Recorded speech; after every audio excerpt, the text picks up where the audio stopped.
I just finished taking my comm exam, and so it's time for a 10-minute rant.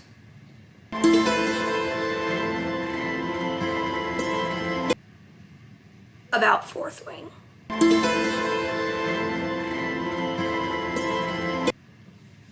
So I just finished Fourth Wing last night.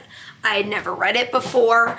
I really hadn't consumed much media on it. Obviously I knew there were dragons, but besides that, I didn't really know much. I knew people were obsessed with like the main guy or whatever. So obviously I also haven't thought through this book super well yet because it's been like 6 hours or something. So, you know, if some of my takes could change over time. But obviously this is going to be full of spoilers and my thoughts, so if you haven't read Fourth Wing and don't want spoilers, I wouldn't recommend watching this video. But anyway, let's just go ahead and start with my rating. I'm going to give this book 5 stars. And the reason for that is honestly maybe a little different. It's just that I'm obsessed with the author's pacing. Recently, I've just found such a problem with books and that like nothing ever can match the pace I want it to go. Books are either too fast and they're like, and they're flying. I'm like, I want way more details, or they're way too slow. And I'm like, I actually do not care. And this book had really good pacing. I never felt like we were rushing, but I was never bored. Like genuinely, I was like, this is the type of pacing I want in most of my books. A major con for me, and I know that the author has some personal experience with this. Like I know it like it means something. I just can't stand another female main character's main shtick being that they're so frail and pale and tiny.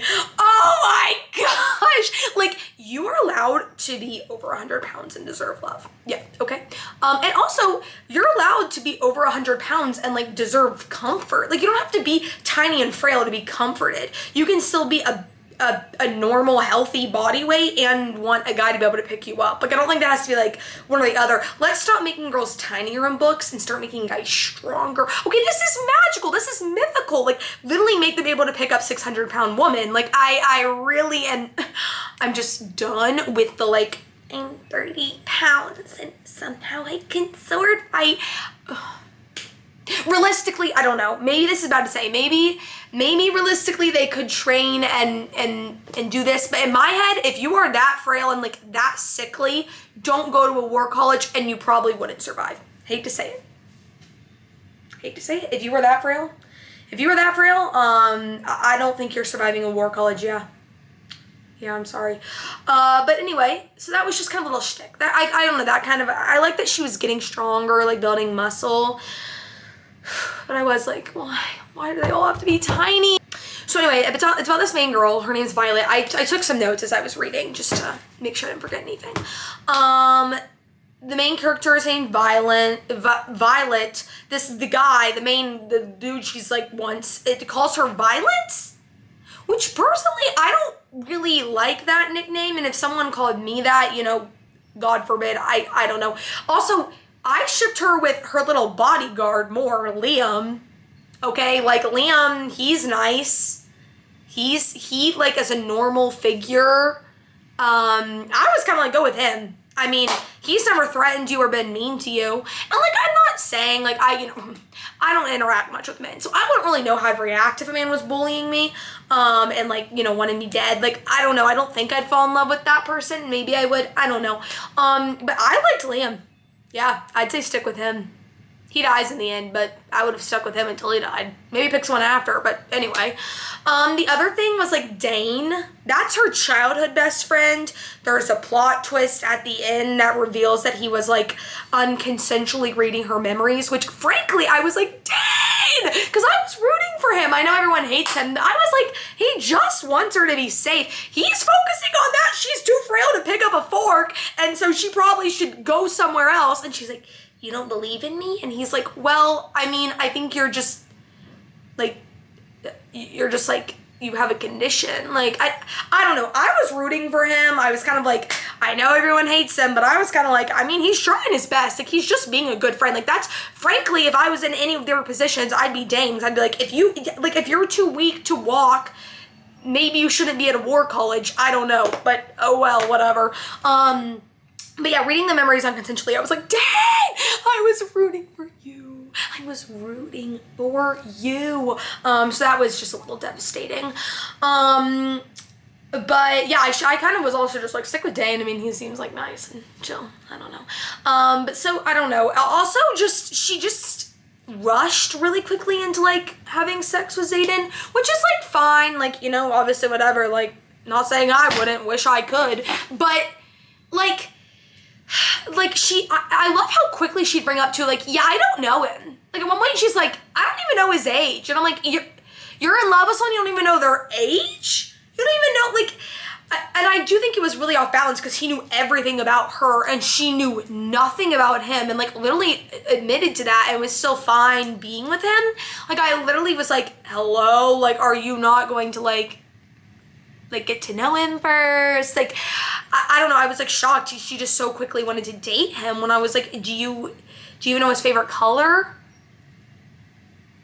Do you know his parents' names? Like, well, I guess she knows his dad's name because he's like this famous bad guy. But like, I don't know. I was just kind of like, what, like, can we like slow down and like get to know someone first? Like, I don't know. Anyway, she also has a little best friend. I don't know how to say her name. It's like re something. I don't, in my head I like say like Re Harrison or Re Harrison. Probably wrong. I'm sure it's wrong actually. I don't trust her. Do not trust that little girl one lick of my finger. Everything seemed a little too set up because they were like right next to each other when they went in. And then somehow she's always been her best friend and always been nice and always been like looking out for her. Yeah, you're telling me in a college full of like people that like want to kill you, you just randomly ended up to someone next to someone who was like nice and never, like they literally never even like been like, hey, I disagree on at least this. Like, okay. And so yeah, I was just I don't know, I don't trust her at all. I don't trust her at all. The other thing is I did like how this book, in my opinion, compared to some some fantasy books where like people are dying so quickly and you're like, realistically, someone would be upset. I did like that Violet was very she was very like honest about like killing someone and like how awful it was and like how much she hated the death there and like how quickly people died and how sad it was. I really liked that. That felt like super realistic and not like, you know, like just like some books where it's just like, and then 30 people died and you're like, are we supposed to be like caring about them or like feeling sad? Liam's death was obviously really sad. I was shocked that her brother was alive. That was the only plot twist I like was like shocked at. There was like some things that I kind of like a little bit saw coming. Like I know when Mira, I was a little bit off, but I knew something was coming with like them getting sent away because Mira, when she sees Mira, when she wins her little games and gets to go to the border, it's like, yeah, I thought I saw dragons across the border. What I thought, which now like I obviously haven't read the second one, I know nothing about these books, but based on the first one, I'm thinking maybe I was a little bit right, like the ending of the first one, but I thought, oh, a group of people have deserted and are living outside the borders and they're the ones attacking. Or I was like, oh, the other side, the bad, you know, the people next to them have dragons too and just like have been using them and they're not telling them. So I kind of like, because that sentence got moved over like kind of quick, but it was there enough that I was like, oh, 100% like something's going on with dragons across the border. Obviously ended up not really being like the, you know, like the dragons, they were like the weird other like two-legged dragon things. But so I did kind of see that coming and like I knew that was going to be a plot of like, and also I literally screamed at Caitlin, my roommate, the second this happened, because in every single dystopian fantasy rebellion book, it always starts the same where they find out there's a secret the like government, the school, the office, so whatever it is keeping from them. So the second she's like in the scribes and she like finds these like this like recent battle like plan like report, I guess, and she's like, oh, like, you know, we'll hear about this because they tell about the battles and they don't tell them. I was like, there went one of the secrets. So yeah, once that started, I was like, okay, well, they're obviously hiding something. And then with the dragons, what I kind of thought was, I was like, oh, I bet a group of people deserted. Or else like, I wonder if the rebels are still alive. Like obviously there was something going on there. The relationship is really odd to me. Like I don't know. I so far really don't ship them. Ship them with Liam. Keep Liam alive. I don't know, bring him back. It's magic. Bring him back. Someone's like a freaking like mind, a body healer, mender. Just bring him back. Have them be together. I don't know. I just also I have to say, one of my friends, Erica, told me that it gets better, but I am also just so put off by her power. Lightning, like I just wanted something so cool. And like we were waiting for such a long time and I was like, she's the main character. Like of course she's gonna get the coolest, you know, she already has her 2 dragons, so she's gonna have the coolest power. And then she got lightning. I hope it gets better. I don't know. I wasn't gonna read the second one because I was kind of like, okay, that was, you know, it was fun. But then I got on TikTok and I was like looking through TikTok, so I just searched Fourth Wing and I saw there's torture. Okay, I love torture. I love reading about torture. Any sort of like saving her from torture trope. I'm there. I'll read an entire book for one torture scene. So anyway, so I saw that someone's like torturing Violet and I was like, okay, I'll read it. So I'm gonna read the second one. But I really didn't like how she gets 2 dragons. Maybe it's gonna be important, but as of right now, it's kind of like an unnecessary plot where it's another thing where it's like the main character is just so different and so special and so cool. And like, I know some people love that, but I'm kind of like, have them be like everyone else. Well, I did just say I want her to have a really cool power, but just pick one. Like, I don't know. Just having 2 dragons, I was like, oh my gosh, like she is such, like this is such like pick me behavior, which I know she didn't even choose. But I was just like, God, I would hate her if I went to the same college as her because I'd be like, oh, this girl, like, always has to be different, like, I don't know. I was kind of like, can you not just pick one dragon like the rest of them? Why do you have to be different? But, oh well. I really liked her the only, like, I'm telling you, I did like the book because, like, I liked how she was, like, poisoning people instead of fighting them because she knew she couldn't fight them. Like, I was like, oh, like, that's actually realistic. Like, yeah, she couldn't. Yeah, she couldn't. She's like, frail and can't walk. She can't walk. That's like an exaggeration. But I don't know, I just imagined her as like a little like sickly. So maybe I'm imagining wrong. Who knows? But yeah, so I liked that she like couldn't fight people and like she was like trying to figure out other ways to like get around these challenges. Like that made it seem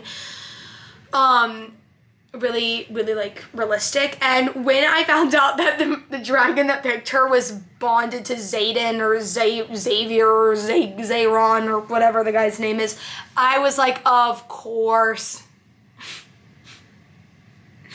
Of course. Like I literally was like, of course. Yeah. That was exciting. That was like, that's like one of those things like, you know, like of course it's gonna happen. It's a romance book. But I was like, oh my gosh, of course. I just found it so comical. Their dragons can't be apart for long. Like I was eating that up. I was like, oh my gosh, of course. So that was pretty funny. That's my review of Fourth Wing. Would I recommend it? Sure. If you're looking for something to read. It was fine. Honestly, it's like weird because I feel like I rate things more. It just depends, because sometimes I rate books really based on just like how much I like them. I'm like, I don't care on their writing style. And other times I'm like, this was written well, so it deserves a good rating. That's kind of going for this, like plot and everything. I'd probably just say it's a very like run-of-the-mill fantasy book. But the writing, I really enjoyed. I really liked the pacing. So maybe I'll make a review for the second one. I think people were like kind of like about the second one, and then the third one people really liked, like Onyx Storm or whatever, Onyx Eyes or whatever. So yeah, we'll see. We'll see if I get to the third one. We'll see if I finish the second one.